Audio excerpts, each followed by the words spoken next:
আসসালামু আলাইকুম। আজকে আমরা এখানে আরএলসি সিরিজ সার্কিটের কারেন্ট, ভোল্টেজ, পাওয়ার ফ্যাক্টর এগুলো মেজারমেন্ট করে দেখাবো।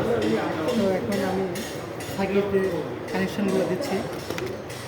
এখানে আমি লোড হিসাবে একটা ইন্ডাক্টরকে নিয়েছি,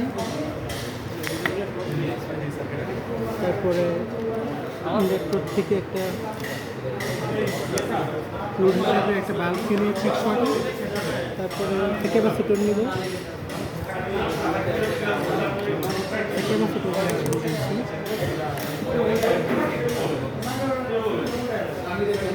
তো এখন আমি যেহেতু সিরিজ সার্কিট, ভোল্টমিটারগুলোকে আমি প্যারালালে কানেকশন করে দিই।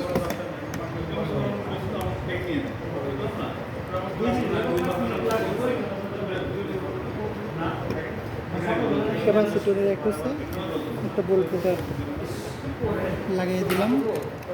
তারপরে এখানে বাল্বের একপাশে একটা ভোল্টমিটারকে প্যারালালে লাগাচ্ছি। তারপরে ক্যাপাসিটরের একপাশে একটা ভোল্টমিটারকে প্যারালালে কানেকশন দিই। আগামীতে কি ক্লাস হবে তো ঠিক আছে নাকি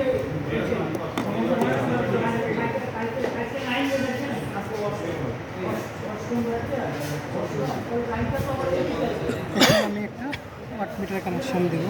ওয়াটমিটার কানেকশানের নিয়ম হচ্ছে যে এখানে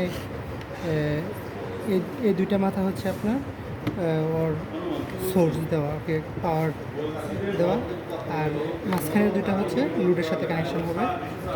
তাই আমি ওয়াটমিটারের নেগেটিভ প্রোবকে আমি এখানে নেগেটিভের সাথে কানেকশন দিয়ে দেবো, সোর্সের সাথে। সোর্সের নেগেটিভ আছে,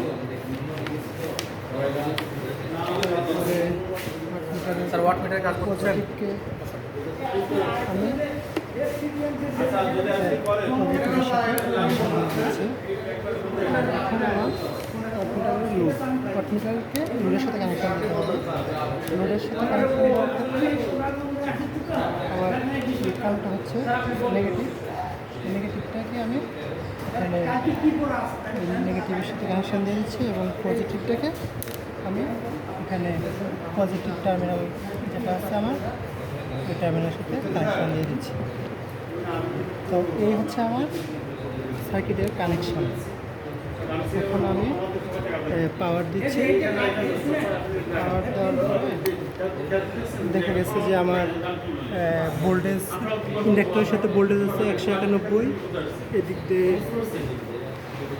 দিয়ে ইয়ার সাথে যে আমার বাল্বটা আছে এটার সাথে ভোল্টেজ আছে হলো 150, আবার ক্যাপাসিটরের সাথে ভোল্টেজ আছে হচ্ছে 309 ভোল্ট। আর এখানে ওয়াটমিটারে আমার দেখাচ্ছে হলো ভোল্টেজ দেখাচ্ছে হলো 227 ভোল্ট এবং কারেন্ট দেখাচ্ছে হলো 0.37 ভোল্ট। আর আমি যদি এখন পাওয়ার দেখি, দেখাচ্ছে 70 ওয়াট, আর পাওয়ার ফ্যাক্টর দেখাচ্ছে হলো 0.82।